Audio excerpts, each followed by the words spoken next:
Thank you to our sponsor, the Home Depot. The FIFA World Cup 2026 is here. Games every single day, and the best seat to keep up with all the action is right in your own backyard. Big screen outside, grill going, neighbors and friends coming over to watch.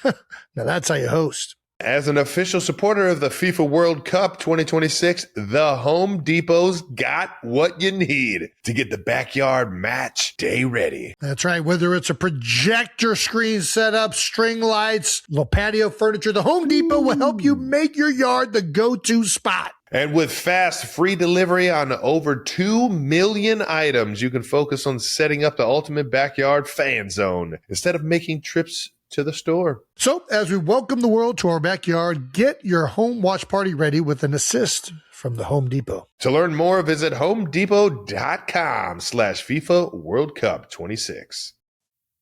Usually the conversation around here is about football. Today, the topic is gas for one of the sponsors, specifically Mobile Supreme Plus Premium Gasoline. Let's start with the fact that Mobile Supreme Plus Premium is amazing. It keeps engines 3 times cleaner, so engines perform better for better gas mileage. Just ask motorsports legend Shirley Cha-Cha Muldowney. She raced top fuel dragsters in the 70s, so she knows a thing or two about gasoline. She also knows a thing or two about the 70s, so if there are any questions about leisure suits, vinyl, or fondue, fire away. One might wonder why they call her Cha-Cha. Like, is it a family name or a marketing ploy? Or maybe she thought it sounded cool. It's very curious. Getting back to fuel, Shirley and the team highly recommend Mobile Supreme Plus Premium Gas because it keeps engines 3 times cleaner for better performance and gas mileage. By the way, Cha-Cha Muldowney, she drove a pink car. Mobile. Legendary. 3 times cleaner compared to Mobile regular gas and port fuel injected engines. Actual results may vary. Visit mobilefuels.com for details.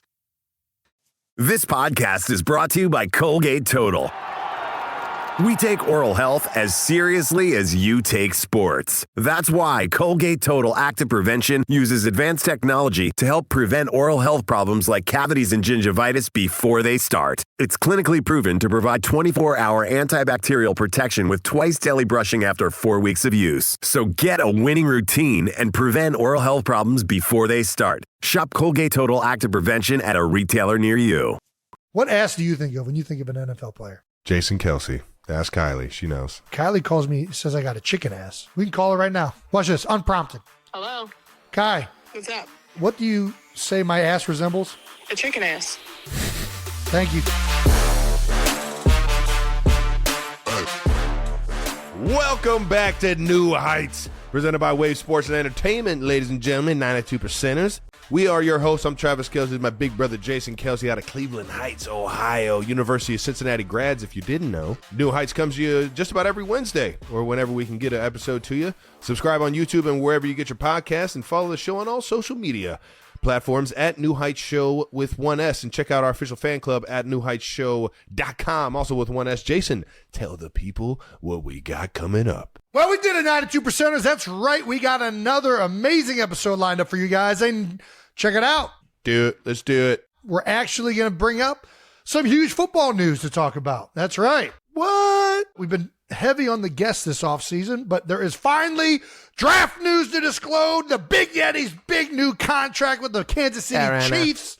Yeah, more exciting stories and rumors from around the league and football world. Oh, we also have an article about buns. Ooh, them, you talking about firing them glutes? That's right. That's exactly what I'm talking about, Trav. But first, firing my glutes. Oh, making sure the things are fired up. Yeah. I got the money. Okay. I gotta go earn. You know what I mean? Yeah. Okay, that's right. All right, cool. But first, as always, new news. Hey, all right now. First bit of new news. We all saw it. It's all over X and whatever other social media you subscribe to. The Big Yeti has officially signed a new contract. That's right, Kansas City Chiefs fans. You can sleep at night knowing that the Big Yeti is going to be a Kansas City Chief for the foreseeable future. Kansas City officially announced it on social media with this tweet saying, "We signed the greatest tight end ever to a new contract." How about that? And per NFL Network's Ian Rappaport, the Chiefs, an all-pro Pro Bowl tight end Travis Kelce have agreed to terms on a 2-year contract extension to make him the NFL's highest paid tight end, sources say. All right, now. Congratulations, Trav. Thanks, How about that? dude. Hell yeah, This man. is huge. This So is just following your footsteps again. What are you talking about? Every single their last like 2 years, you were the highest paid center. Yeah, well, I mean, that's what they say. I don't know if it's true or not. It's 2 years, $34.25 million extension through 2027. Is this report accurate, first of all? Because a lot of times these numbers come out and they're inaccurate. Yeah, so the highest paid that's exactly it. The AAV, the highest TE AAV, 17.125. Yeah, and I am so freaking thankful to Brett Veach, Mark Donovan, Coach Reed, Big Red. I love you, big guy. And obviously Clark Hunt, man. The Hunt family's been absolutely unbelievable to not only myself and this Kansas City community, but they've just been so generous since I've been here in making it feel like home.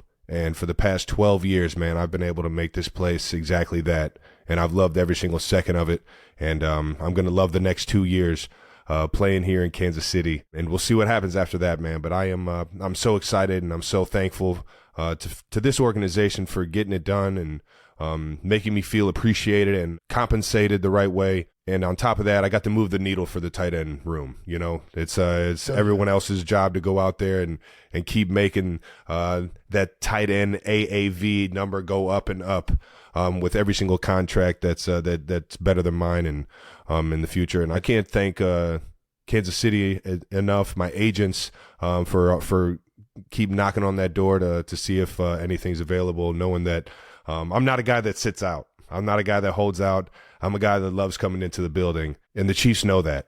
So for them to first of all, want to be able to get this done for me, knowing how much blood, sweat, and tears I put into this thing for them, I'm extremely grateful and extremely thankful for everybody involved, man. I love Kansas City for it. All right, now, Chiefs Kingdom, baby. Here we go. Hey-o.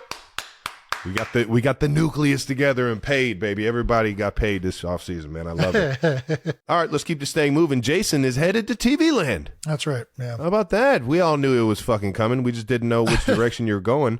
More breaking news, 92% has just been announced. Jason may be making moves to the broadcasting world. Yeah, nothing's been officially inked yet or announced yet, but obviously there's been a lot of reports out there about me going to ESPN, and, you know, I think time will kind of take care of that, but it's a tremendous honor to even be considered to potentially work there.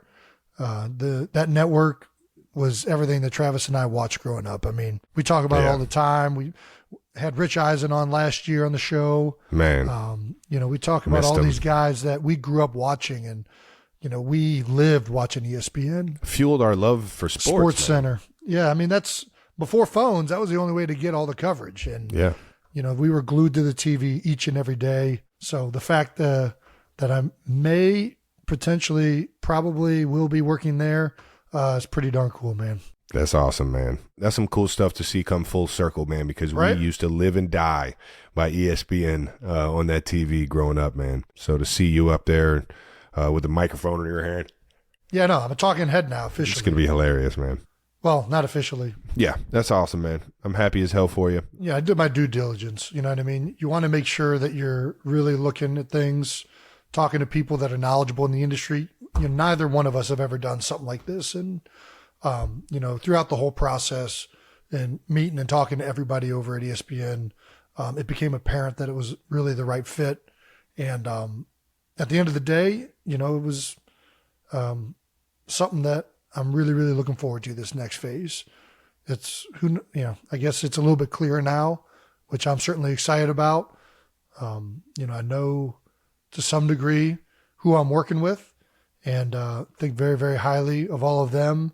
You know, I'm excited to learn. I think that's the biggest thing. Yep. And I know a lot about football, but not a lot about this world. So that's just another avenue to continue to expand your knowledge, create relationships, because that's what this business is all about. That's what every business is all about. It's always about the people you interact with. I'm with you on that. So really excited. I'm with you on that, brother. Congrats, man, and congrats to ESPN for getting a real one, baby. All right. All right, let's keep this thing moving, dog. New Heights' live show rollout. You guys asked for it. our interns are always delivering. Hey-o. We're rolling out clips from our live show at the University of Cincinnati. That was a fucking blast. From now through next week's episode, we'll be releasing behind-the-scenes social videos from the Lumbaby games. Cincinnati, you sure showed up. Look at this. Oh, man, this is love right here. Let's go, baby. You guys ready to see the first ever great Lumbaby games? You'll get to hear from the girl who found Jason's fake ring in the chili. You went with shenanigans right away. The first sock you got, you threw it right over at Jessica. Are you quite the head games individual? Not really. I'm a nice person. Too bad she didn't find the fucking real one. God damn it. Don't be mad at anybody but yourself. I'm mad at other people for throwing fucking socks willy-nilly. You're a and fucking... then I'm mad that nobody had the common sense to check all the socks. It's not my fault. This is your it's fault. Everyone else's fault. It is. You could have kept this. I basically put my ring in a safety deposit box and then went to the bank afterwards, and they're like, "Oh, we don't have it. I don't know what happened to the ring." The fuck is going on, guys? A safety deposit box full of chili. I entrusted it in the hands of Jets Jake. Jake, you were the last one I saw with it in your hand. Yeah, you got to watch out for those Jets fans, man. Right? Yeah. All right. Well, yeah, you'll see Jizzle James, who won the spelling bee with the word squirrel. Please spell squirrel.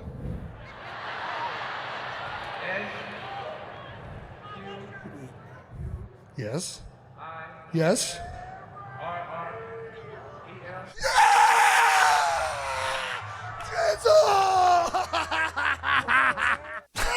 And then the rest of the best moments from the games, plus our full conversation with Desmond Ridder, Orlando Brown Jr., and Joe Burrow, as well as a best of the Lumbaby games on our YouTube. So make sure you check that out. All those interviews will be available this Friday, May 3rd, and we've got a special exclusive clip from our conversation with Joey Burrow at the end of this episode that we'll make sure you guys get to enjoy. Hopefully that's good. So make sure you stick around till the end, baby. In other new news, we got the Webby Award winners. Yay. AKA us. How about that? We're winning more awards. Yay. The Webbies. Who is Webby? Do we know who Webby is? Nope. Well, the Webby Awards, we won Webby People's Voice Award in podcasts, best co-host. Okay. Nice. We won Webby People's Voice winner, best video series. We won that award. And lastly, there was a lot riding on this one. We won, AKA Jets Jake won the award, People's Voice Award for Social Content Series. Not as excited after he lost your ring, though. Right? We're kidding. Congratulations, guys. This is awesome. And a huge shout out to not only Jake's Jakes, but our post-production team. We mess around with Jake a lot because it's fun to fuck with him, but we're really, really happy for him. He puts a lot of time and effort into getting all of these social clips to you guys each and every week. And we also want to shout out some of the people that don't get a lot of shout outs on the show. Jets Jake is the guy that handles the socials, but there's a ton of post-production team, including Carly, Adrian, Jesse, and Brady. The social clips that these guys put together are the things that are most consumed by our viewers. We certainly appreciate all of you that watch the full episodes, but we appreciate the entire Wave team and the amount of work that goes into cutting up all these clips each and every week and annoying your guys' timelines. Shout out to the whole crew. Well done, ladies and gents. Well done. And in other new news, but kind of old news because this has already been announced, but I guess now it's official. Travis is officially a host of a game show.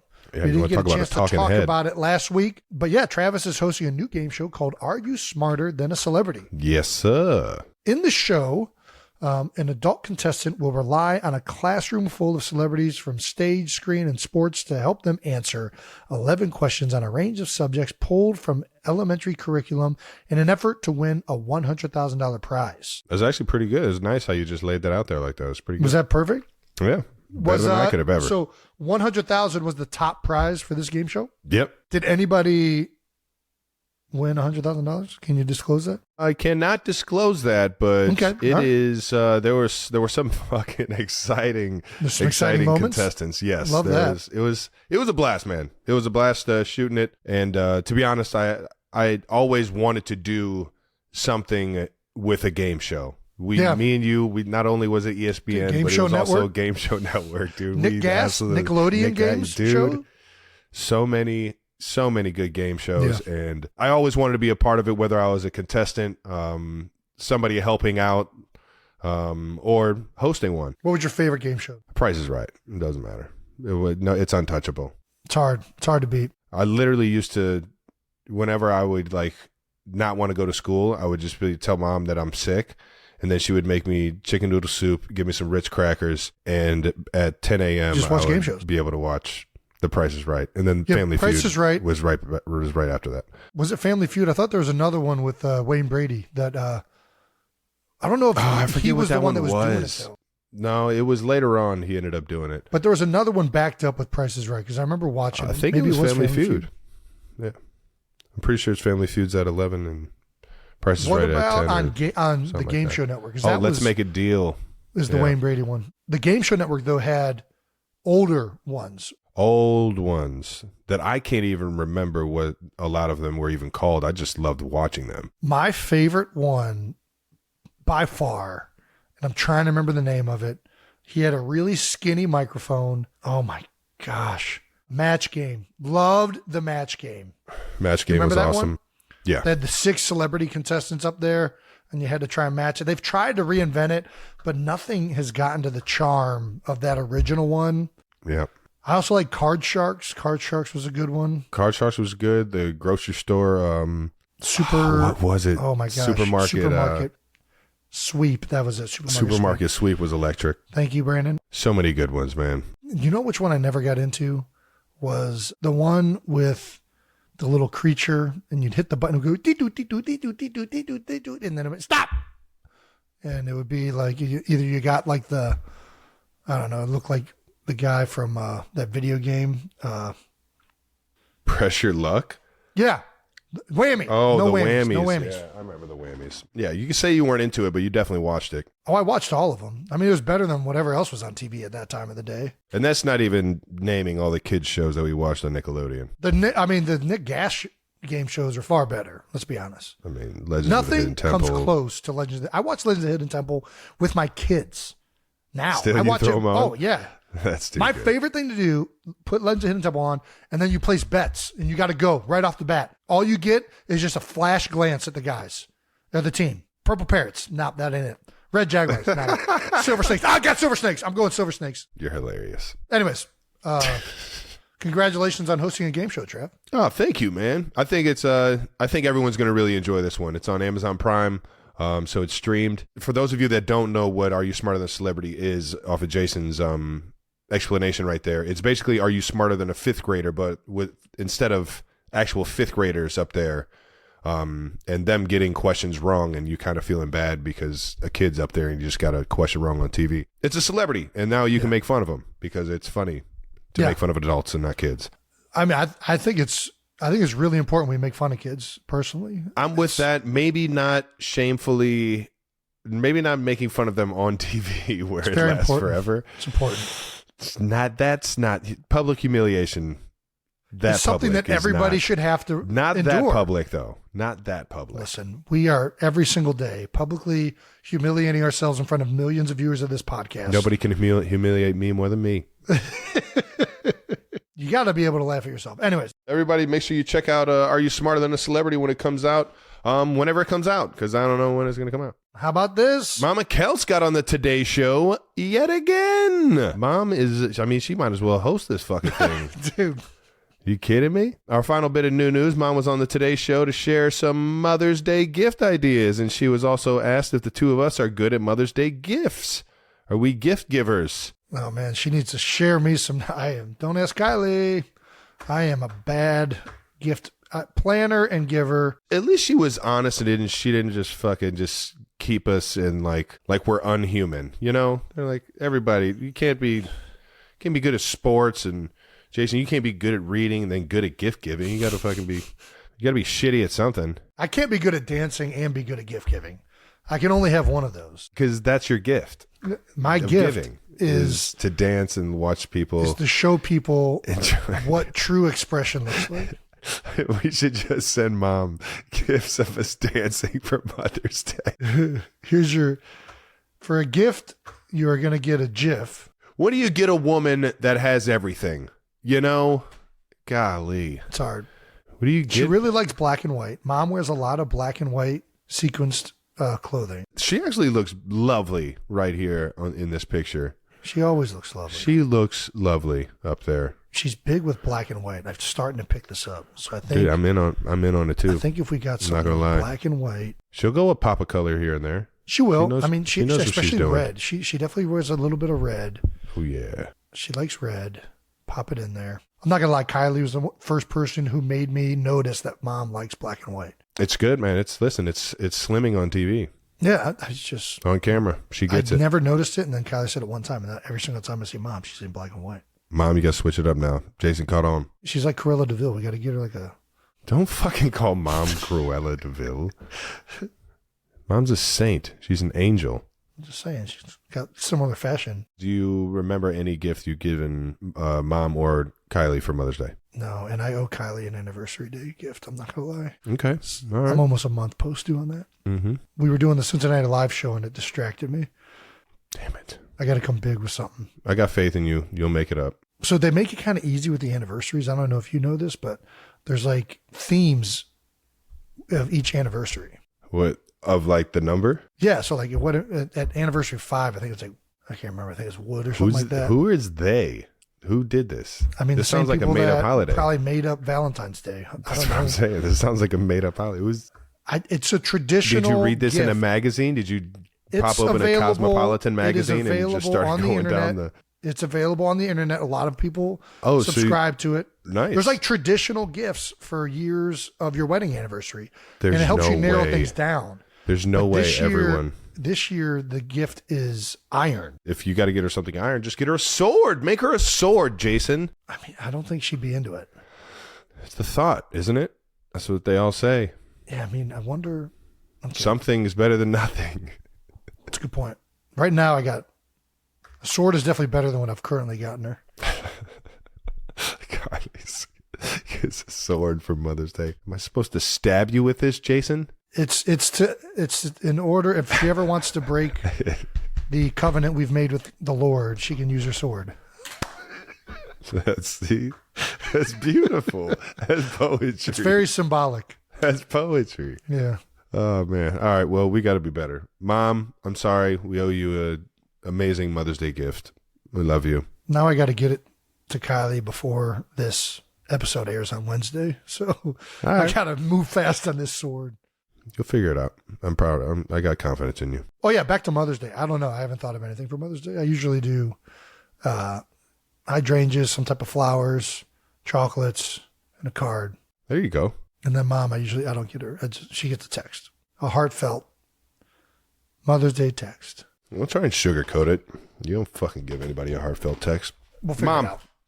we're going to figure it out. This year you're getting it because you called us out. And now if you get too much stuff, it's your fault. Love you. Moving on to some fan mentions of the week. Right now, it's time to get to some fan mentions. For this week's fan mention, Kylie got Jason one of the cooler retirement gifts we've ever seen. Speaking of gifts, A project that is so special to me and that I'm very excited to share. Thank you so much, Kylie Kelsey, for commissioning me to make Jason a retirement gift of Lincoln Financial Field. It was truly an honor, and this is actually one of the coolest things I've ever seen. I know it's dope. This is pretty damn just cool. when we disclose that I'm a terrible gift giver, we find out what a wonderful gift giver that my wife is. Nice. What can't she do? Yeah. Let me tell you, folks, the detail that was put into this is spectacular. There's so much detail in the stadiums, So much detail. the field. They did a tremendous job. I will say I'm going to have to reglue a few pieces, and there was some problems in transit. They packed it as well as they could. It was amazingly how well it was packed, but it's still somehow there's a Nothing couple can loose get past pieces. those workers at UPS, though. That's right. I learned that one from, what is it? When Nature Calls. Ace Ventura. Ace Ventura, Pet Detective. I mean, When Nature that's Calls. I think what they would have had to have done with how much bubble wrap she put around the entire thing to secure it. Something like that had to have happened for it to end up in the This is Jim state that it Carrey was. just kicking it down the hallway. Yeah. I think that's the first Ace Ventura, too.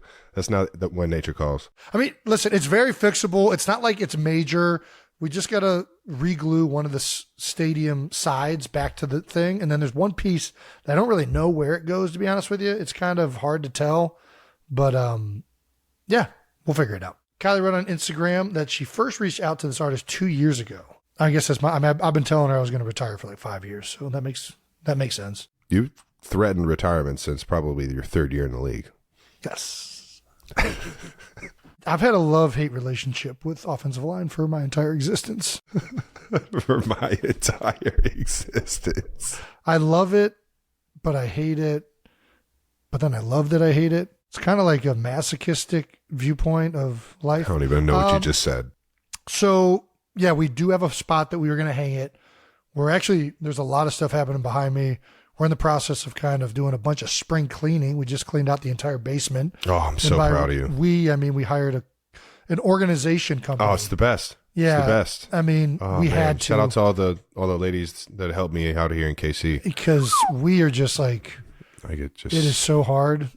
But yeah, we're going to get everything organized here. We got a spot that we want to put it. The one thing you don't realize that when somebody posts your house online, that everybody now has your address and people just send stuff to your house. So I literally stopped getting mail to my house. I had to stop. I had to like literally tell the post office and everybody to like stop bringing stuff to my house. But then there's some stuff that comes and it's pretty cool. Anything sent to my house, send right back to the sender. So anybody that's just sending random shit to my house, but then you don't get stuff like this. You don't get stuff like this, a bowl sack. You don't get stuff like. How did that not go? That was actually sent to the with the spring facilities. cleaning. That was sent to the How facilities. was that not sent with the like? I like unique things, and I've never. That's I didn't not know unique. You could dry. It's unique to It's a very certain unique. bull's nuts. That's it. Yeah, it's even got like a little handle. Like I can carry it around like a little pouch. Just paint that black and white and get it for Mom for Mother's Day. I don't think Mom would appreciate it like I do. But yeah, Kylie's a tremendous gift giver, and Dana Theo Designs is a tremendous artist. So thank you for the stadium, and yeah, we'll get some no dumb questions. No dumb questions. Hey yo! All right, it's time to move on to our next segment. No dumb questions, because there's no such thing as dumb people. No, there's definitely dumb people. No, yeah. Okay, there's no such thing as dumb questions, just dumb people. That's it. That was it. There Okay. we go. We always I screw it up. I screw it up a lot because I'm dumb. No questions is brought to you by Smucker's Uncrustables, the greatest snack ever created. Ooh, Uncrustables back in this thing. All right now. God, it's good. Ooh. Smucker's Uncrustables, the best part of the sandwich. Our first no dumb question from user Blazer808 on Club 92. As a Chiefs fan all the way from Hawaii. I've got a question for you both. If you could trade places with any non-NFL athlete for a day, who would it be? Ooh, that's a good one. That's a good question, Blazer. That's a pretty good question. All the way from Hawaii, though. Thanks for jumping on board to the Chiefs Kingdom, baby. Any athlete, non-NFL athlete. Yeah, that's what they're asking for. Would you go musician? Would you go maybe. Business, individual? I don't know.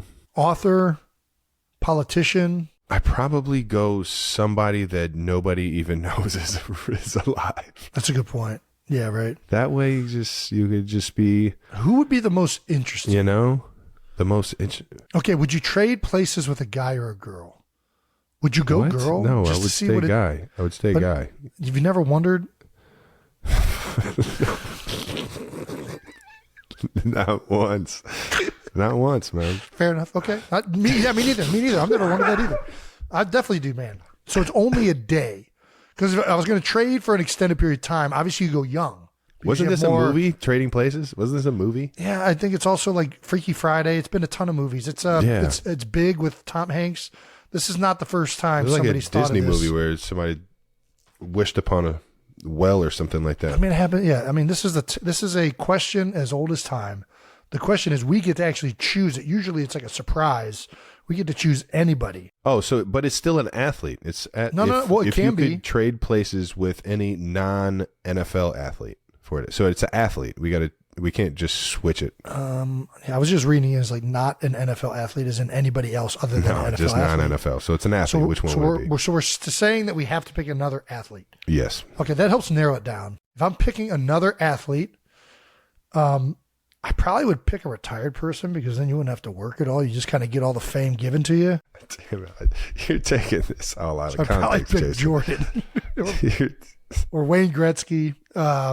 It has to be some of the greats that we know, man. I mean, I guess Wayne Gretzky. If you're Fuck, I picking love Gretzky, current man. athletes, I guess Messi. Even though you think he's not as exciting in Yeah, the but now MLS. it's the best time. Now he's just beating the crap out of people in the MLS, and he's already been the best football player ever to existed. I'd probably go golf. Would you go, Usain Bolt? No, I don't want to. You don't want to be the I wanna fastest run. man in the world? Sprinting really, really fast. I mean, unless I'm doing something to sprint, like for me to just say I'm faster than somebody, I've never like really been that. So it's like, it doesn't really get me that excited. There's like few titles, and fastest person on the planet is one of them that I would take. I'd rather be good at a specific event. What about world, like heavyweight champion of the world? Like a boxer? Yeah. I mean, no, Now we're talking? I'm not trying to get punched in the face for a living. No. Yeah, well, if you're the best in the world, you're better at it, so you don't get hit as much. Yeah, you still No? get punched. Yeah, that's fair. What are some other bests in the world? I mean, it's just gotta go. I gotta go golf. Like I'm Oh my saying, I'm gosh, thinking great point. God, what a good call. Scheffler, maybe. Scotty He looks Scheffler? like he just kills it. He has a great time doing it. I know. I love his swing too. Ooh, maybe like a John Rahm. John or- Daly. John Rahm. Daly. John John Rahm. Daly. Like a guy. He's lived a He can life. do no wrong. He can do Listen, no wrong. Hey, he lived life in the fast lane. And if it's only a day and I'm getting one to like have an experience, I don't know that you're going to have a better Johnny D. day than John Daly. Like you're going to get to try some shit. There's a lot of firsts I'm going to get if I live in John Daly's body. Can we cut this entire segment? I don't like this segment anymore. Not to keep perpetuating the narrative that Travis and I just like to drink beer at all times. But I think if we're thinking about having as much fun in another person's body for a day, Yep. I don't know that anybody's With zero going to have as much care fun or- as John Daly. Like I just can't. You can't tell me there's another person out there. he just swings a golf club like he doesn't give a fuck, and he lives his life that way too. And it's just God damn it. It's pretty good. Shout out to Johnny D, man. We'd love to be you for any day of the week, brother. no doubt. And that does it for No Dumb Questions, brought to you by Smucker's Uncrustables, the best part of the sandwich. Nice. Alrighty, our next bit out of the house, brought to you by our friends at Accelerator Active Energy. Let's go. You can find Accelerator Active Energy Drink at Quick Trip, Wawa, Hy-Vee, Giant Eagle, and as always, Amazon.com, baby. Yeah, I'm always out of the house, Jason. Perfect. I always get down to Texas this time of year to try and throw with Pat and get things going again, get the engine all fired up for OTAs, and when we get back to KC, Yeah. big Jeff Christensen is Pat's out of the facility QB coach. Make sure Nice. you getting those fundamentals right and get some going through some certain drills. So we always take our family picture here. It was good seeing them, and then on top of that, it was good seeing some of the young guys. Justin Watson was out there running around, getting some good work in. And then on top of that, our newest draft pick was who's down that? there. He was Which one? undrafted at this point when I met him and was running around with him. But we ended up picking him in the fourth round, Jared Wiley. Oh, nice. TCU. He was Very down cool. there, and that is a big dude. He's out there galloping around. I know we'll get to some of these draft picks, but he was down there having some fun and looking good. Big old Clydesdale. You know, he is. He's a galloper. He's a big dude too, man. But yeah, was down there and then went out to Pat's Foundation out in Las Vegas. Yeah, I was about to say, you guys were down there working out.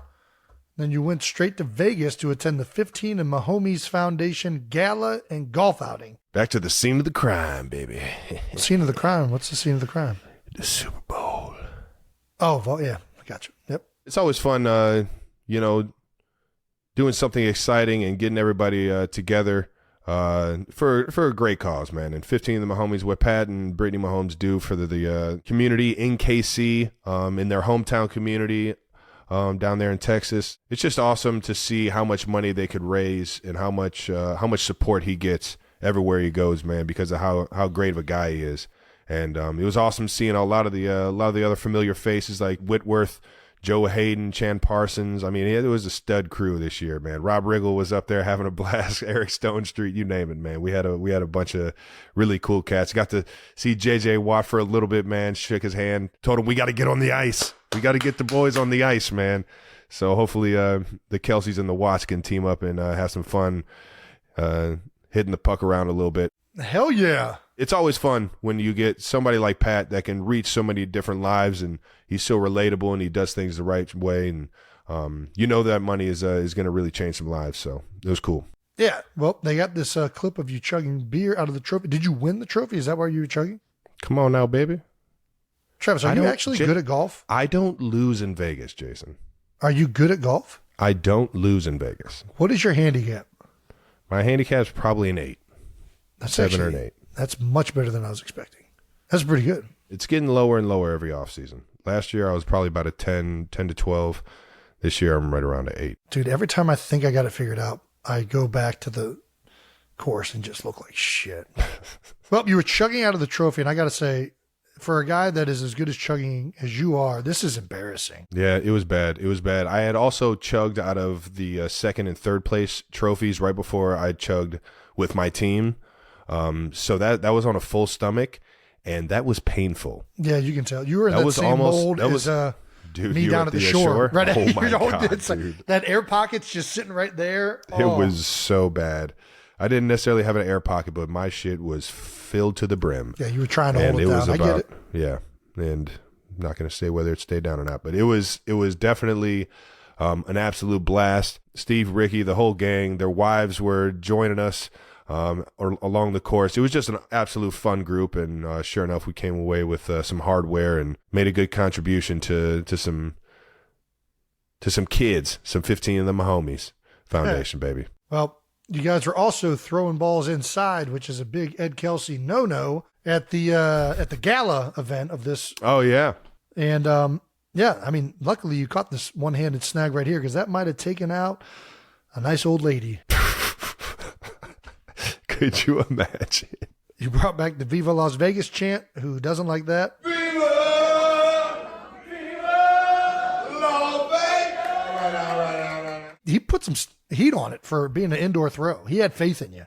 Oh, yeah. Well, Patty Mahomes, they always got faith in your boy now. There you go. It's not easy throwing with a dress shirt on, man. It's not easy, especially. Yeah, actually, I've never thought about that, but definitely not. Yeah. Dude, you can't get that thing around like especially that. If it's tailored properly. Like, if it's off the rack at, like, what's it called? You're going to like the way you look. What's the name of that deal? Joseph A. Banks. No, that's not Joseph A. Banks, but it's who does that? Fucking Men's Warehouse. You're so fucking funny. Men's Warehouse. If you're getting a Men's Warehouse shirt off the rack, I mean, it can definitely be a little roomy. You can get a throw done with that, but if you got a properly tailored shirt, you would know that fucking slogan. You are so fucking hilarious, man. You're going to like the way you look. I guarantee it's a great slogan. It's not true at all. You're going to look baggy as shit, but you get what you pay for.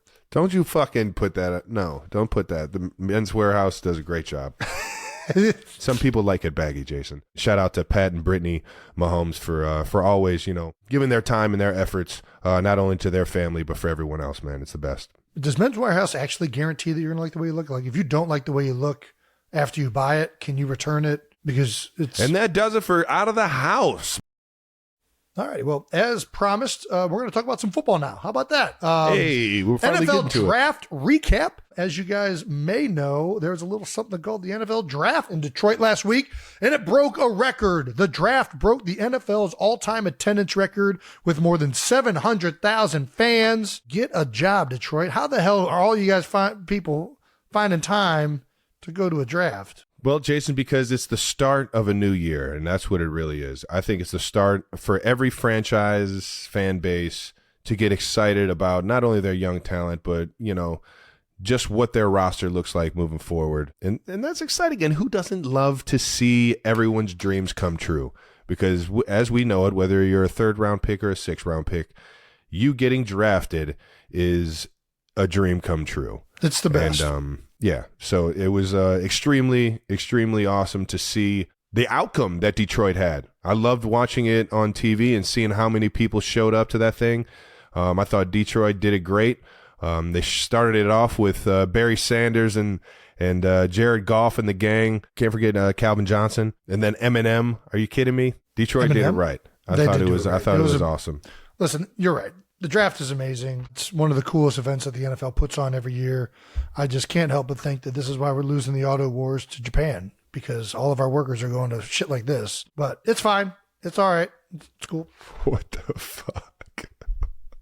You're sick. Detroit Auto Workers, thank you for your time. Fucking Toyotas. Yeah, before we break all the draft stuff down, we just want to start with how we watched the draft. Trav, did you watch the broadcast for to find out your picks or social media? How'd you do it? I'll watch the first round, but that's it. I can't sit there and just watch the entire weekend of drafts. I was doing both. I had the draft on in the background, but then was going in and out of, Bluey and other things. But I'm kind of watching the social media, then going back to the draft. Definitely paid attention to the first round, and it did not disappoint. It was great coverage. No, it was it did awesome. not. Yeah. I think we got our first look at Nick Saban and Bill Belichick doing a little draft coverage this year. What'd you think? Did you watch any of the clips? It was surreal seeing those guys up there. It was pretty special. I don't know what it is about when the old ball coach joins the panel, but it's just like the most intelligent, interesting human being is up here about to fucking speak some goddamn knowledge. Right. And I just get so engaged. Yeah, it's just instant credibility. Man. I got so much respect for those guys, and it's so cool that they're now behind the desk, and we can get to learn and hear more from them. No doubt. Yeah, it did not disappoint. The coverage was great. The picks were, it was an insane draft. It went by very uniquely. So let's start with that, I guess. In the first round highlights, the craziest thing was that the 6 quarterbacks all went in the first 12 picks. Dude, it's the first time insane. This has happened since 1983.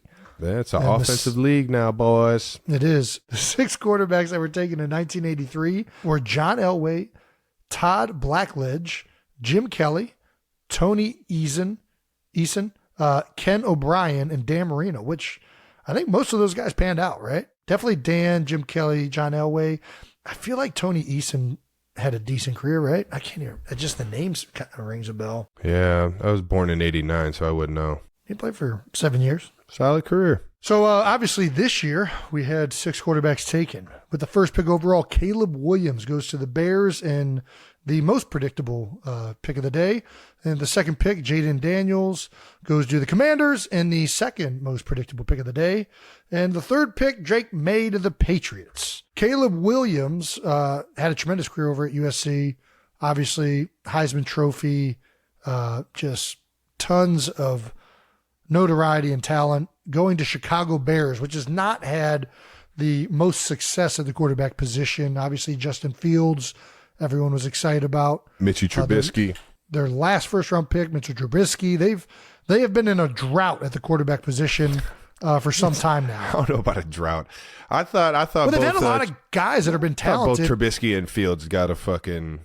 It was a tough deal, but listen, it's not a shot on them. I'm just saying for whatever reason it hasn't panned out. Exactly. You know what I mean? Yeah. And Fields and Trubisky both at times showed tremendous promise and had success, and just they haven't been able to figure it out. The team just moved on. The team moved on. They didn't love what they had, but they also moved on in a lot of other areas as well. So it's been a complete remodel this year for the Bears, and I think Caleb goes in there and makes them a better football team. I really do, man. Watching him play in college over the past couple of years, both at Oklahoma and USC, I thought he was an absolute stud. Sure. Similar to kind of how Patty Mahomes plays the game, or at least played the game in college, where it was a lot of feel, a lot of just trust to throwing that thing downfield and letting his guys go make plays. And he has that game changer mentality where at any moment, he can kill you with your arm, and he can do some things with his legs and run the ball that a lot of QBs can't, that can throw it that well. So I think Caleb kills it. I think Jaden Daniels is a little bit more, I don't want to say NFL ready, but I think I've seen him make more on-time throws than I have Caleb. Caleb, you kind of get that. Kind of more off the cuff, like. Yeah, like backyard ball type deal. I think Jaden actually showed pocket poise and slinging that thing around a little bit more from the pocket. So it'll be interesting to see how both of those guys shake out, but haven't seen a lot of Drake May. I'm not gonna lie, didn't watch North Carolina play that well, but yeah, he looks like he's got some gamer to him. I'm excited to see what that new Patriots team looks like without Belichick, and Drake May is he's going to go in there and hopefully get the starting job, man. Yeah, I mean, I'm excited to watch, honestly. I mean, I hate that it's in our conference, but the Commanders, they've made a lot of offseason additions, right? They're under new ownership, and they've clearly been signing veteran players to try and, fix, I think, some of the, I don't know, it just feels like the team has been off, and it doesn't feel like it's any one person or coach's fault. It just feels like they need a new, fresh start. They brought in a lot of veteran talent. There's a ton of playmakers, it feels like, over there. And Jaden Daniels just get to jump aboard. I mean, I think they've had a really good offseason. I'm not just saying that. Drake May, Patriots, obviously we'll get to see what Mayo looks like as a head coach. Obviously, the biggest question of the draft was why would the Falcons pay Kirk Cousins $180 million over 4 years if they were just going to go and take a quarterback at the 8th pick overall? Yeah. I mean, I think they probably didn't know that they were going to pick Michael Penix when they signed Kirk Cousins to 4 years, $180 million. If they did, it's very peculiar. I think typically you're trying to improve your team to either assist Kirk Cousins with weapons, protection, or you're going defense. I don't know, man. These teams, when they get an opportunity and they really love a guy, they reach for people. And clearly the Falcons love Michael Penix Jr., otherwise this wouldn't happen. I mean, guy can ball now. Yeah. He can play some football. So and both of them can. I'm not just talking about Kurt. I'm talking about Michael too, obviously. He was up for the Heisman for a reason, man. He was slinging that thing around this year. Interesting move by the Falcons, but they clearly love Penix, and they went with it. I mean, it's not the first time we've seen it. We've seen teams, go quarterback when they have a proven commodity, especially when the quarterbacks are older. Obviously, the Aaron Rodgers situation with Brett Favre, Aaron Rodgers situation when he was still in Green Bay. Patty Mahomes. With Alex Smith. Carson wasn't older, but Carson and Jalen Hurts, that was very controversial at the time. What makes it feel weird is the fact that they just signed the quarterback. They just signed him. That's the weirdest thing. Usually this is something that happens, when a guy's got like maybe 2 years left on a contract. Yeah. For Kirk to be, 4 years, and obviously that doesn't necessarily mean he'll be there for 4 years. Typically you like drafting a young quarterback because he's going to be pretty cheap comparatively when he's playing, and you can build up the rest of the team. Now you're drafting a guy, but you're still paying the quarterback premier money. It's just, I don't know. We'll see how it pans out. It's definitely weird, but maybe the Falcons have the last laugh. I don't know. All right, now. Well, apart from the QBs, there was a lot of offense. That's right. We told you it's an offensive league now, ladies and gentlemen. The first round finished with 23 offensive players selected out of 32 picks. Jesus. The most taken in a single draft in the common draft era, whatever that fucking means. And previous record was 19. 7 wide receivers got taken in the first round, tying the record for most taken in a single draft. Wow. In the common draft area, whatever the fuck that is. It also happened in 2004. I think it's referring to like when the draft consisted of this many teams, because it used to be like 8 teams and then like 16 rounds or some shit. You know what I mean? Like it used to be like a ridiculous setup, but now it's obviously way different. Is the league going heavy on offense here to stay, or was this a fluke? No, this is what the world's going to look like. I think with all these rules being implemented, it goes up and down every single year. Obviously, it hasn't been like this since 2004. I immediately take back my initial thought, and I would say that if there's a fuck ton of good defensive players, they're going to go first. Yeah, so. It's always specific to the year, and I think obviously a big part of this had to do with there being higher graded offensive players at a lot of these positions. Yeah. Analytics and things are playing roles into a lot of these draft picks, and people are heavily valuing the quarterback even more than potentially it was, if that's possible. As the analytics continue to rule a lot of these football decisions, and, let's face it, most of the coaches being hired now are offensive coaches. And when offensive coaches are hired, they're going to rate and want better offensive players.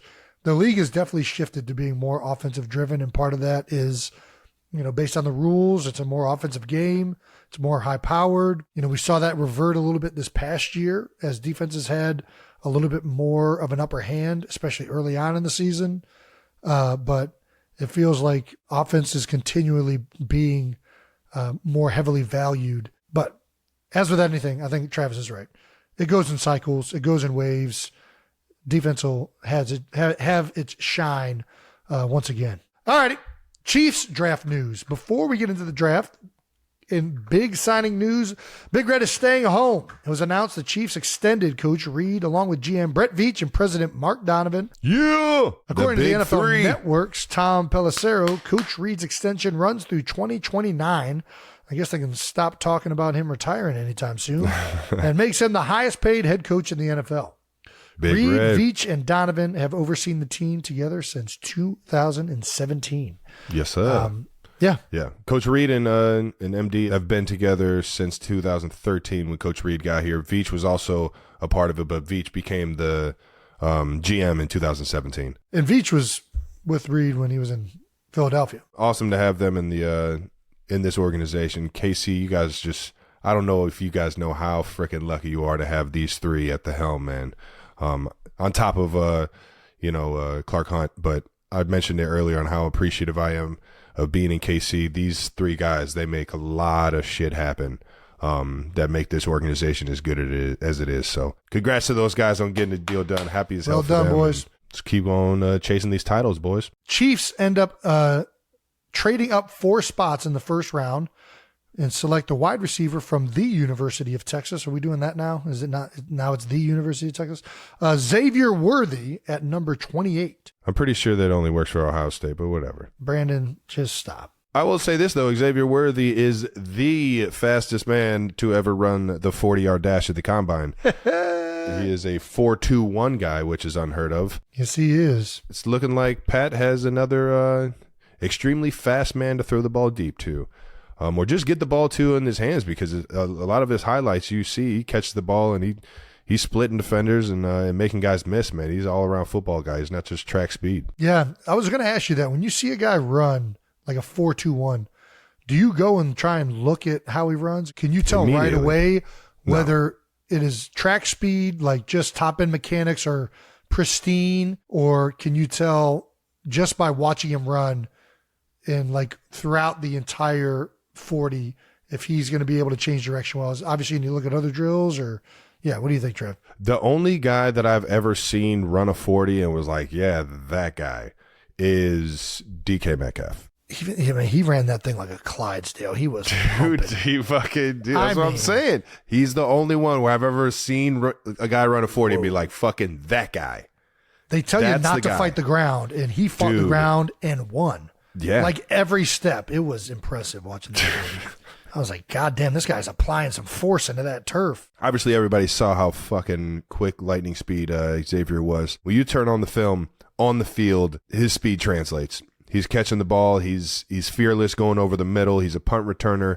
Isn't scared to hit that thing straight down the hashes. I mean, you got to have a little bit of fearlessness if you're going to be that fast playing football.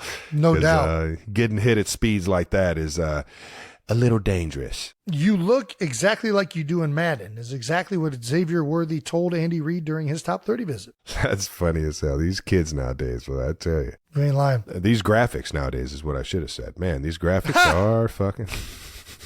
GM Brett Veach was asked about the pick. Having Xavier in Hollywood, I think as the season goes on here, we'll have just an offense that can attack in multiple different ways and always keep defenses guessing. You want to be able to pressure the back end of a defense. I used to not think that was as important as it is obviously now. Like I used to think, you just get into the right play, and you know, throwing the ball downfield isn't that important. Then you play and you're not able to do that, and you're like, oh no, it makes everything easier when the defense has to defend 40 yards over their head. Yeah. Having fast guys for sure helps that aspect. And like you said, you get them into open space, you get them with the ball in their hand, and they just make things happen. So yeah, those are two good guys to have as weapons and options in this Kansas City offense moving forward. Not right now. The Chiefs are fired up about the pick on social media. Pat weighed in right away with running this emoji, which is the running emoji. I mean, I think that speaks for itself. Creed Humphrey treated a great GIF, which I do pronounce it GIF. Don't care if you disagree. Wrote, me trying to keep up on wide receiver screens this year. So good. So good, dude. Love it. Well done, Creed. Yeah, and linebacker Drew Tranquil tweeted this: Xavier Worthy down there somewhere. Let's go. Time to work. Yep, Chiefs are fired up. Creed, Trank, All them boys love them dudes, man. We just got to see everybody walking into the building today, and it already got me fired up. Love it. Excited about that pick, just as I'm excited about all the draft picks. I mean, I know we got offensive tackle Kingsley out of BYU. Is an absolute stud of an athlete, one of the fucking biggest, strongest guys I've ever seen on film. And then on top of that, the 4th-round pick, Jared Wiley, TCU kid that we were just talking about. Excited about getting any type of big, athletic, just ball player. And when you turn on the film, quarterback turned tight end, I believe.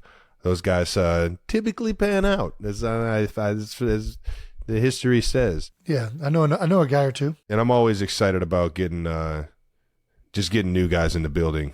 So, because you never, like you said, it's fun to see those guys rise to the occasion and get better throughout the offseason, throughout training camp. Shout out to Jaden Hicks, big hunter from Penn State, man. Cornerback out of Tennessee, Kamal. And then who else? Oh, we got the 7th rounder from Holy Cross, man, CJ. Come on in, baby. Yeah. Catch the routine of trying to be great every single day, man. That's all we're doing is just chasing greatness every single day, and happy to have you boys in the building. Chiefs Kingdom, let's get fired up and welcome them in. Love it. Moving on to the Eagles, it was reported by ESPN and Adam Schefter that the Eagles signed A.J. Brown to a 3-year extension during the first round of the NFL draft. Yeah, A.J. Brown's worth every single penny, man. $96 million over 3 years. Holy shnikes, that's a lot of money, making him the highest paid wide receiver in NFL history. He's under contract through 2029 now, so he is a Philly Eagle for a long time. He is, and this is probably the best news on draft day. I think everybody gets fired up about the draft, but I think there's a lot of rumors and circulation, and hopefully this contract puts that to bed for AJ. And for him, Devontae Smith, who they also extended recently, for both of those guys to be in Philadelphia for the foreseeable future. We got some options at wide receiver.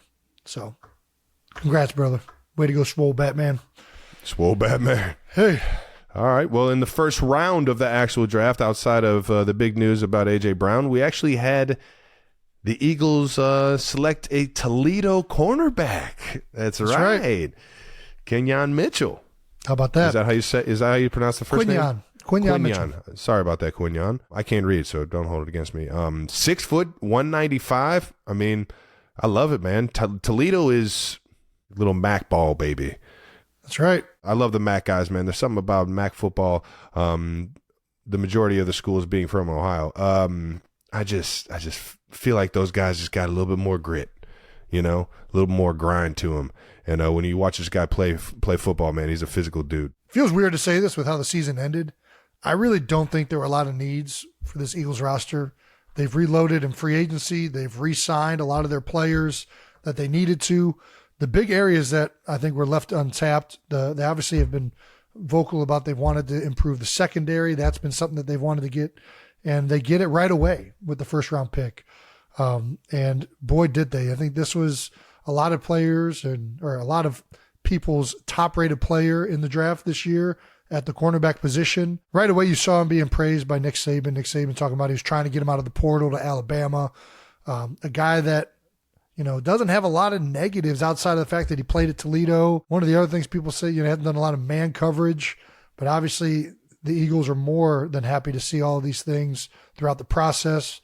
And he's going to be a bird. He's going to be able to play in Philadelphia along with Darius Slay and some guys that have been around for a long time. Played for Vic Fangio, who's one of the best secondary defensive coordinators in the league. So excited about what this guy's going to be able to bring to the defense. No doubt about it. All right, now, well, Jordan Mailata actually announced the pick from Australia. How about that? Thank you, Uncle Roger. Good evening to those of you from the beautiful land down under. Refers to Goodell as Uncle Roger, and this was the first ever pick from announced from Australia. So shout out to Jordan. He was over there doing some stuff on behalf of the NFL, expanding the game to his homeland, and shout out to Jordan, brother. Right away, get to address the secondary with the first pick with Quinyon Mitchell. And they didn't slow down because they went cornerback / DB right away with Cooper DeJean from Iowa, who was getting a lot of noise. One, for being a great player, but also two, I think we can just go out and say it. He's the first white cornerback that, we've really seen. I mean, there have been a few drafted. I think the Commanders had one not too long ago, but none of them have really stuck. It's been something that's kind of happened, but we've been waiting to see the next Jason Sehorn. Could Cooper DeJean be it? Who knows? Time will tell. Time will tell. I will say, I think he's probably going to move inside to start. You have Slay on the outside. You just drafted Quinyon Mitchell. I doubt he's playing over one of those two in case unless an injury happens. But, they're going to find a spot for him if they draft him that high. Yeah. And the good thing is he's a ball player. He's just a ball player, man. Exactly. Yeah. He's played everywhere. He can play inside. He can play outside. He's played a little bit of offense, it sounds like. He's been a returner. This dude has a lot of things he does well, and it really comes down to he's just a football player. Yeah. As Stout says, the more you can do, the more value you have. And it seems like this guy can do a little bit of everything. Excited to see what he does this year in Philly. Micah Parsons, in particular, got pretty heated with this pick. Apparently, he was the best cornerback in the draft, judging by him, which is always fun when you make a Dallas Cowboy upset with an Eagles pick. Thank you for that, Micah. Really appreciated that. Round 3, we go defensive line. We go edge defender Jalix Hunt from Houston Christian. 6'4", 250. Answered the phone from Howie Roseman saying, what's up, Big Pimpin'? You answer the phone from the GM that's drafting you with that. I'll tell you what, he's confident. What's up, Big Pimpin'? There's a huge birds guy, apparently. There's a tweet with an eagle, and he said, amazing bird. 2 sets of eyelids, one set being hard and transparent. When storms approach, instead of hiding, they use those transparent eyelids to fly into the storm. Debris can affect vision, and they use the storm to rise above the storm itself. And he said, working to be like the eagle. How about that? Jalix is also a zoologist. I love it. Round 4, we go running back Will Shipley from Clemson. 5'11", 210. We're starting to get dangerous with the white skill position players. We'll see. I mean, it's just not historically proven highly successful. But man, I'm rooting for him. 31 rushing touchdowns since 2021. Yeah, Shipley on Philly. I could not ask for anything else than to be a Philadelphia Eagle and go to contend for a Super Bowl with one of the best cultures that I've seen in the NFL. He's seen a lot. I've gained a love for the city of Philly. Could not be better spot for my family and I. I'm excited to see what all these guys do. Yeah. Excited to see what Will brings to the table. Obviously, Eagles just signed Saquon Barkley, so he gets to learn from a guy who's been an unbelievable pro from day one. Day one. And it's a great room. I know all the guys in there, and he's going to love it, and he'll fit right in, I'm sure of it. All right, round 5, we go Aniyah Smith out of Texas A&M. Played wide receiver, running back, and punt returner in college. So we got a lot of returners here. We're also returning, I think, unless Covey signed someplace else, a really, really good returner from last year already. Forced 20 missed tackles last season, 7th among all wide receivers in the country. That's good. Making missed tackles is usually good. Round 5, we go with a little bit of a little family reunion here. We go Jeremiah Trotter Jr. out of Clemson. Obviously, Jeremiah Trotter Sr., Jeremiah Trotter, the Axeman, was a legendary Philadelphia Eagle. The Axeman, baby. I think he is somebody who represents exactly what you think of when you think of Philadelphia Eagles, through toughness and through grit and through hitting the shit out of people. I mean, he laid people the fuck out. So Jeremiah Trotter Ain't Jr. gonna help you. gets to hopefully bring that same mentality back to the Birds. He had a genuinely emotional phone call with Howie and Jeffrey Lurie. I think we'll play the clip, but you can see for yourself. Hey, Jeremiah Trotter. What are you thinking, man? You think we should trade up and take you right here? That'd be pretty cool. That'd be pretty cool. I'd love that. Yeah, you're an Eagle, brother. Just like it's meant to be. Jeremiah, how old were you when I first met you? I'm Two? sure I was 2? young. 3? Yeah. 4? Congrats, man. Thank you. Really, really special moment for him and his family. You love it when you see stuff like this going down on draft day. Round 5, finally get to the offensive line. I know Stout was probably chomping at the bit here, and he finally gets a guy in round 5, offensive guard Trevor Keegan out of Michigan. 6'5", big man from Michigan. Don't know much about him. I'm not going to lie. I did not watch a lot of draft tape this year, but we know he can chug a beer at parades, which is a good start. Listen, I'm excited to see what the kid can do. I'm always excited with the young guys. Yeah, you never know. Especially the ones in your position group, right? I feel like other positions I'm not as quick to feel like I know immediately. I feel like with offensive linemen, you can almost tell the first day they go out there. It's like, oh, he moves. He's got it. Yeah. You know what I mean? I don't know if you feel the same way at tight end. Every once in a while, a guy will wow you. You're like, oh, this kid can't really move that well. And then he'll start playing and he kind of finds a way to get it done. But most of the time, nearly right away, you're like, oh yeah, I'm seeing what I need to see. This guy's got the physical. I saw that out of Noah Gray. But we picked him up a couple years ago, 4 years ago, I think now. When he came out for OTAs and his attention to detail, how he was running routes, how fast he picked up, I was like, oh, this dude's a fucking pro. He's going to be awesome. There's like some guys that even when they're just playing the highlight on draft day, you can like be like, oh, yeah. Like there was a tackle, got picked early out of Oregon State. And I saw like one pass set, and I was like, oh, I know what you're talking about. Oh, yep. yeah. And then I saw him just completely demoralizing people after that. And I was like, God damn, this dude is a fucking beast. Talisi Fuaga. Holy shit. You see like the balance and like the way their hips open up? Like, I know exactly what you're saying. I said the same thing. I'm pretty sure whoever drafted him thought the exact same thing when they saw him. Yeah, I don't even know who drafted him, but I just remember when it was like, da-da-da, and then they started showing his highlights. I was like, fuck yes. And I saw his face. I was like, I met that guy in Philadelphia. He was cool as shit too. Has there ever been anybody that you see get drafted, you're like, I don't know? All the time. Yeah. And it's That's interesting when they go really high. Nah, I wouldn't say it's the majority. I think the majority of the guys that go high, you do watch and you're like, yeah, you think it looks right. Yeah. But there's some guys where it's just like right away you think, man, I have seen that before. Those exact movements and the way it anatomically looks. And for some reason, he was one guy where I had watched zero tape and I only saw the highlight tapes on draft day. And I was like, damn, I like the way that pass set looks. I like the way he's redirecting. I like the way he's finishing. I mean, very limited sample size, but I feel pretty confident that dude's going to be a beast. I don't know. Well, I'm going on record right now. Talisi, don't you fucking disappoint me. Nice. Back to the Eagles draft.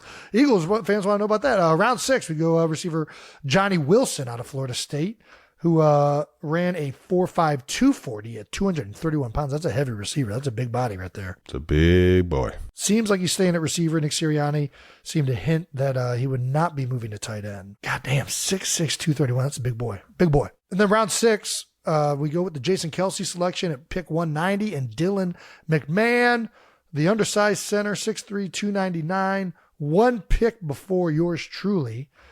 Per Next Gen Stats, the third highest athleticism score since 2003 at 95. I had a 98 athleticism score when I was selected 191. Just saying, according to this. I don't even know what the fuck that means. In 2023, he had 361 pass blocking snaps, 12 quarterback pressures allowed, 1 sack allowed. Of course, I'm excited to see what this kid does. And I'm sure Stout's excited about having some new guys in the room and some fresh young guys to really try and mold. Especially I always love when the new guys 6-round get center. I mean, listen, let's be honest. No 6-round centers pan out, especially not Eagles ones. I think it was a good class. Obviously, we addressed a lot of needs, but not only did we address the needs, we addressed the needs with perceived value. You never know long term how this stuff is going to pan out, but we do know that most draft experts, when the Eagles selected these guys, were rated higher than where they went. You know, Cooper DeJean was seen as a first-round talent. Quinyon Mitchell was expected to be off the board by the time the Eagles were picking. So whenever you're picking guys that were supposed to pick way higher, I feel like usually that pans out. I don't know. But I do know that we needed DBs, and it sounds like we got some good ones. I do know that we needed some more O-line and O-line depth, and we got some of those guys. I do know we got some new receivers, which is always good. So I think it was a good draft. I think Howie Roseman, hopefully this one pans out for you, brother. And Philadelphia Eagles fans. Shout out to the Eagles and all the draftees, man. And that does it for our draft coverage.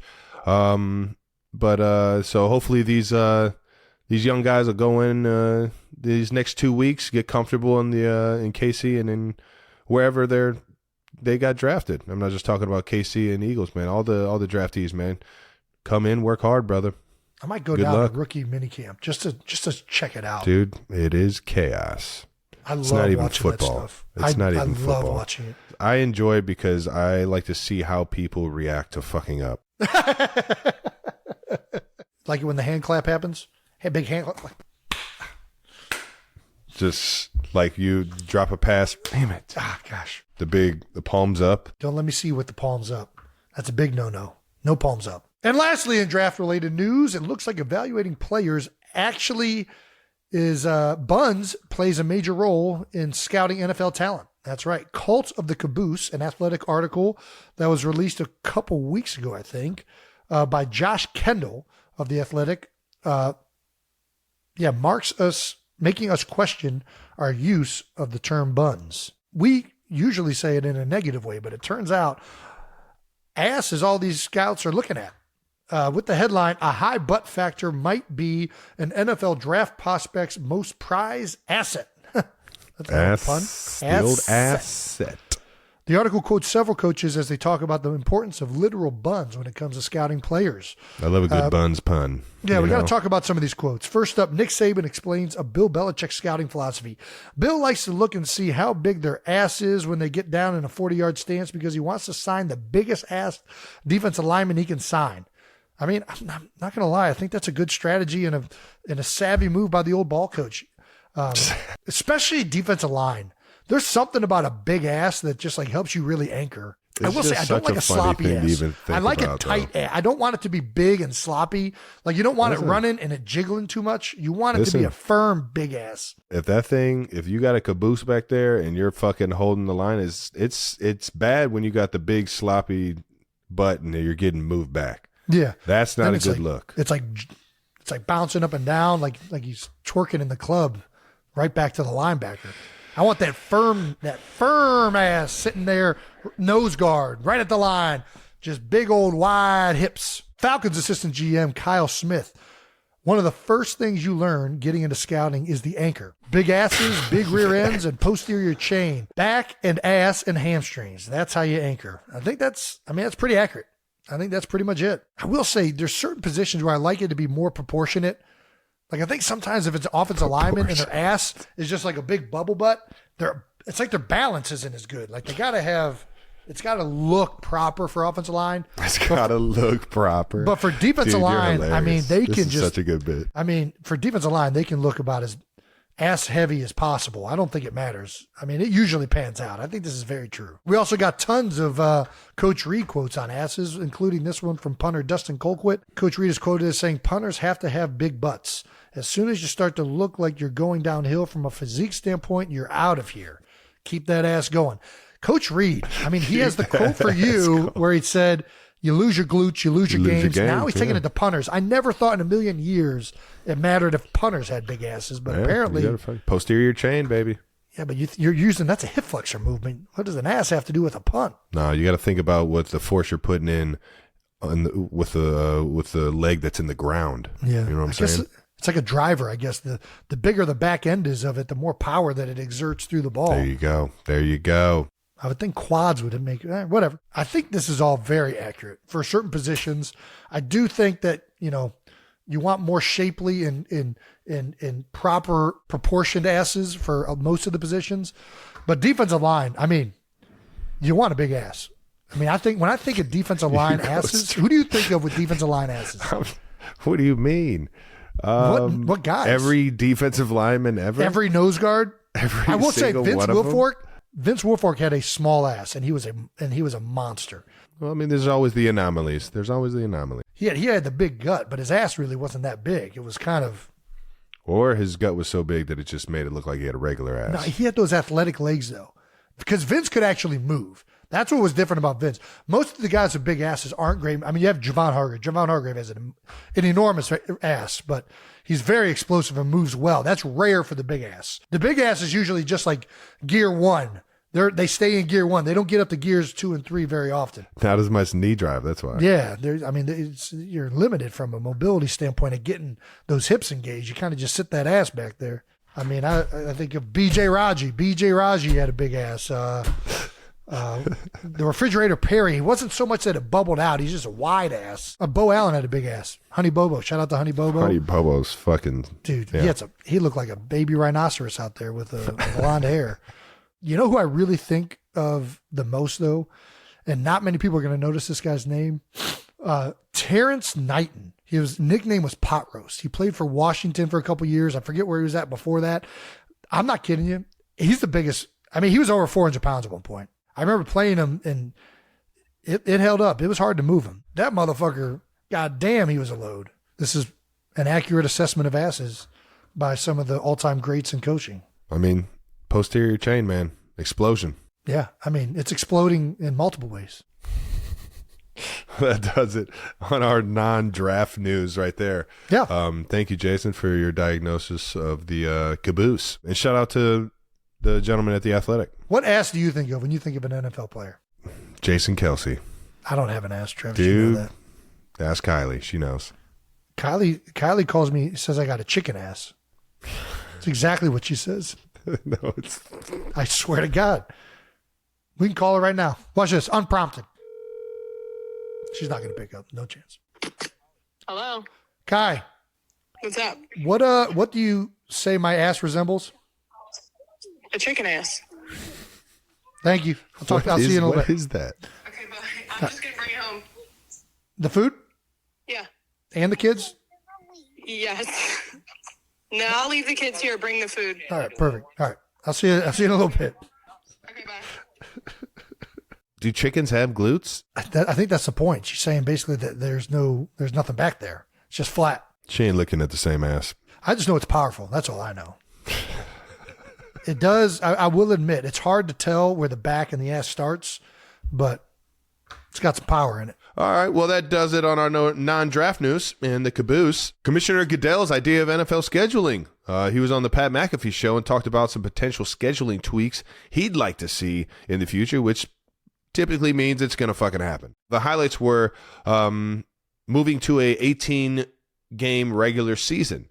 Shocker. That's right. Yeah, he wants to add another game and also cutting back on preseason games. So take away the third preseason game that's there right now and move it to the regular season. I'm with that. I think even like Joey Burrow said it, like if you're going to give us more days that we have to play or more weeks we have to play, give us a fucking bye week or something in there. Another bye week. Yeah. Yeah. Or an extra, like, I don't know. Yeah. What do you think about this? I think there should be another bye week if it goes to 18. I think it probably should already have another bye week. So that way take away another preseason game and then just put another bye week in there. Or you just extend the season by a week. But I think we committed to this when we went to 17 games. The reality was we left the option for the league to go to 18 games when the NFLPA made that commitment. And 17 games doesn't make sense. It's an odd number. It's weird, home and away. 18 makes sense. There'll be even home and away games every year for every team. So this was something that was going to happen, and it's been on the docket from the moment we went to 17 games. So that's not shocking. I think the best part of this is that the Super Bowl is getting moved to President's Day, which we talked about it before. I think we actually made this happen. I don't think the NFL had this on their eyesight at all. We talked about putting the Super Bowl on a 3-day weekend way before this ever got released. So New Heights, you can thank us for being able to celebrate Super Bowl Sunday on a 3-day weekend. That's right, baby. We're doing it. It also gives us a reason to celebrate President's Day. I mean, nobody celebrates President's Day. It's just it's a forgotten holiday. And now the Super Bowl is on the President's Day, so it's really the Super Bowl day. I think we could just rename the whole thing. Let's just nix the President's Day thing and just call it Super Bowl weekend, and it could be a national holiday. Is this why they moved up the everybody's off season? I don't think this is going to affect this year. This would be in the future. Yeah, because then it would be later. Anyways, President's Day is after where the Super Bowl is right now. President's Day is always the weekend after. All right, yeah. So it would be later. All right. Hopefully next year who knows, we get a longer off season. Yeah, hopefully we can rename President's Day because nobody celebrates that shit. So fucked up. Have you ever heard somebody say they're celebrating President's Day with anything other than School? history teachers? Maybe. School? Yeah, but you get the school day off. That's what I'm saying. But like nobody's throwing a barbecue or doing nothing on President's Day. We need to do this. We need to make this day worthwhile. We need to play a Super Bowl. And we need to rename it. Who cares? Presidents suck. Let's be honest. They're what dime the a dozen. fuck is going on with you today? Dime a dozen. Who's your favorite president, Jason? Who's my favorite president? I don't know. George Washington.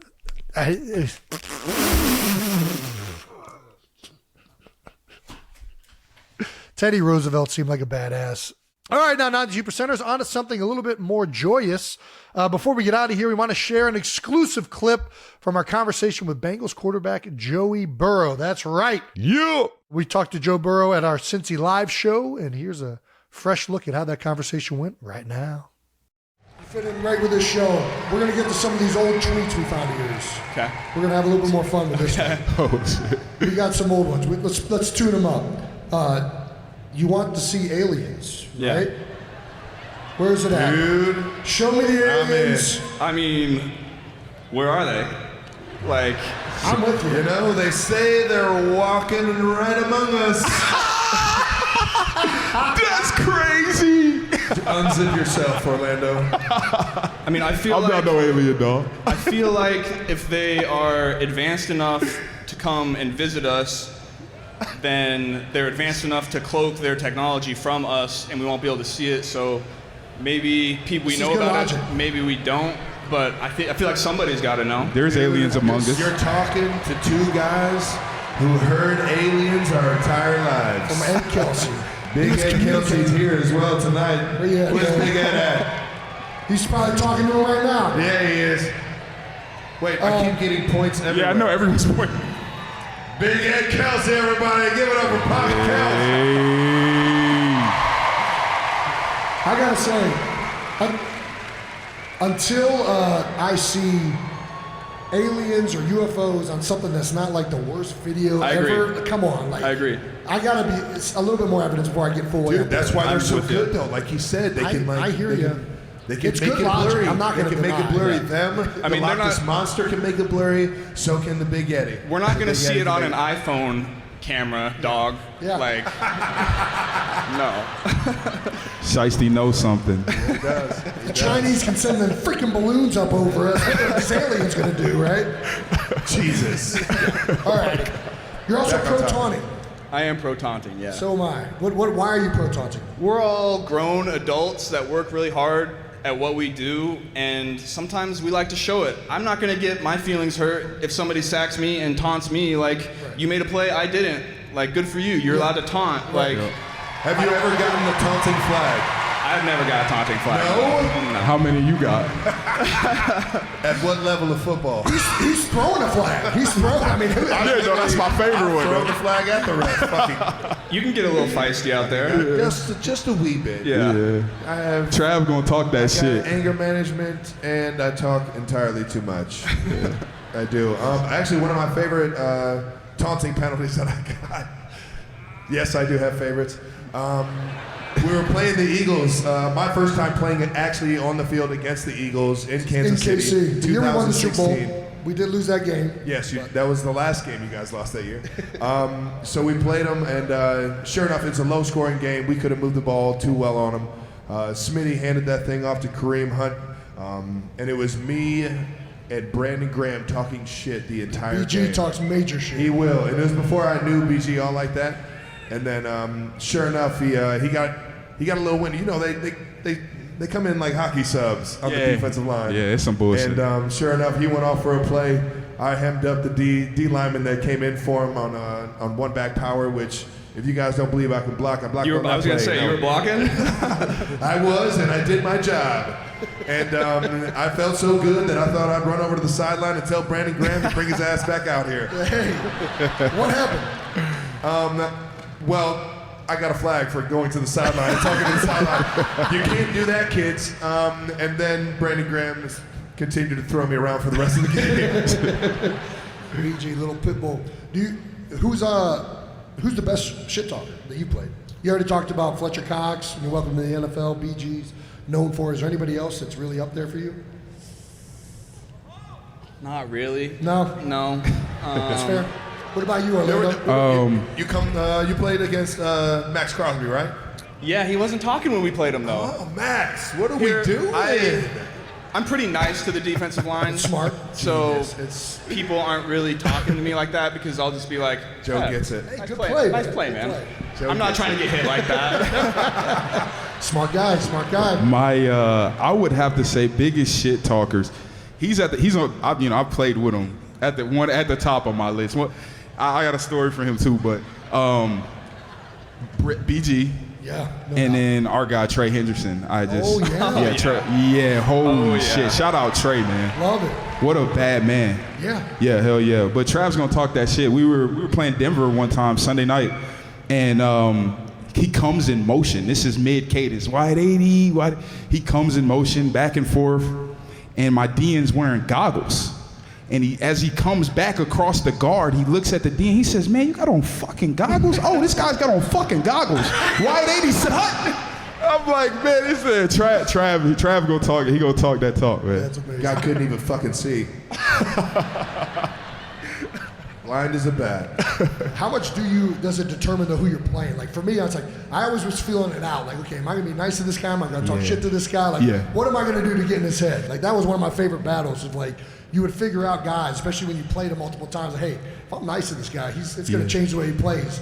Or if I get pissed off at him, it kind of changes the way he plays too. That's one of the insides of the game, and that's why it should be allowed because it's a tool that, if you're a smart enough player, you understand how to utilize it as well. Yeah, I just feel like, I mean, nobody's gonna get their feelings hurt out there. Like the only people that are they getting do tough shit. Yeah, like if you want to find the NFL, baby. If you want to fine us, but don't throw a 15-yard penalty. Like that affects the game too much for.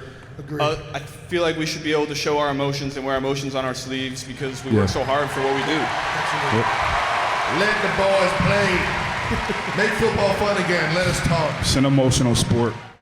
All right. Once again, our interview with Joe, as well as our interviews with Desmond Ritter and Orlando Brown, will be available in full on YouTube this Friday, May 3rd, ladies and gentlemen. 92%ers. So tune in. Make sure you check it out on YouTube and hit that follow and subscribe button as well. That wraps up this episode of New Heights. Make sure you're subscribed on YouTube to the New Heights channel so you know when all the new episodes are coming out. We'll be back with a new episode next week. Listen and subscribe wherever you get your podcasts. And, make sure to check out all our exclusive content from the New Heights Cincy Live show this week. Once again, New Heights is presented by Wave Sports and Entertainment. Follow the show on all social media at New Heights Show with 1X. Thanks to our production and crew, and thank you to all of the 92%ers tuning in. We'll see you guys next week. Peace.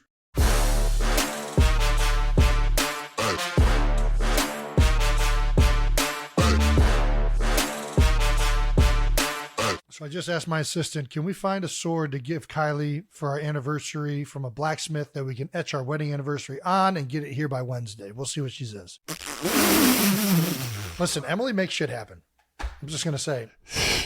And she loves challenges like this. Like she lives for me to ask for stuff like this, and I never do. She said, let me work on that.